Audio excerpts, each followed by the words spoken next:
Je vous partage enfin ma recette de pain au levain maison. Je commence par activer mon levain la veille au soir. Si vous n'avez pas encore de levain, il est possible d'en commencer un de zéro, mais le mieux c'est souvent de récupérer un petit bout d'un levain déjà existant, donc si vous connaissez quelqu'un qui en a, n'hésitez pas à lui demander. Je mets 75 g d'eau et 75 g de farine. Moi j'utilise de la farine de seigle pour mon levain parce que c'est plus nourrissant. Et puis je laisse reposer toute la nuit à température ambiante. Quand c'est l'hiver, je le mets même près de mon chauffage parce que le but c'est que ce soit entre 20 et 25 degrés.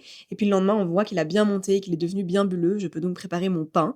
Je commence par l'étape de l'autolyse où je mixe 500 g de farine et 300 g d'eau et je laisse ensuite reposer pendant 45 minutes, 1 heure. Ensuite, je viens ajouter le reste des ingrédients, donc encore 50 g d'eau, 10 g de sel et 150 g de mon levain bien actif.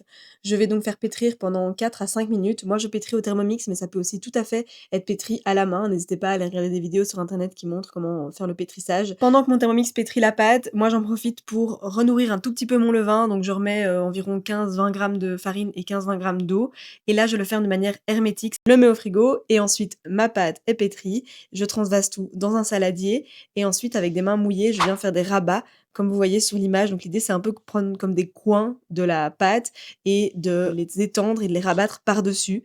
Je fais ça 3-4 fois toutes les heures pendant 3-4 heures. Entre toutes ces séances de rabat, je mets bien un essuie sur mon saladier et je laisse à température ambiante. Ça va permettre au pain de déjà un petit peu monter. Après ces 3-4 heures où j'ai rabattu toutes les heures, je vais fariner mon bannetons et fariner mon plan de travail.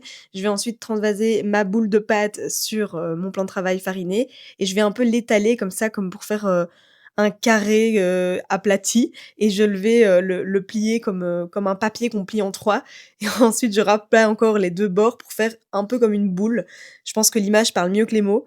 Et ensuite, je remets cette boule un peu à l'envers avec le côté le plus lisse vers le bas dans le bannetons. Je recouvre d'un tissu ou d'une charlotte là comme j'ai et je mets pour toute la nuit au frigo. Le lendemain matin, on peut donc passer à la cuisson et je commence par préchauffer mon four à 250 degrés avec ma cocotte à l'intérieur. C'est important pour qu'elle chauffe également et je la laisse d'ailleurs un petit peu ouverte. Je sors mon pain de mon frigo, je vois qu'il est encore bien gonflé et je le transvase voilà, à l'envers sur une feuille de papier cuisson. Ensuite, je fais mon petit dessin sur le dessus. Là, j'ai tenté un petit sapin de Noël, mais voilà, vous verrez le résultat à la fin. Je le mets dans la cocotte avec le papier cuisson. Je referme bien la cocotte et je mets au four pendant 20 minutes à 250 degrés. Après les 20 minutes, je retire le couvercle et je remets pour 20 minutes ou 25 selon vos préférences à 220 degrés. Attention à bien diminuer, sinon votre pain sera beaucoup trop cuit.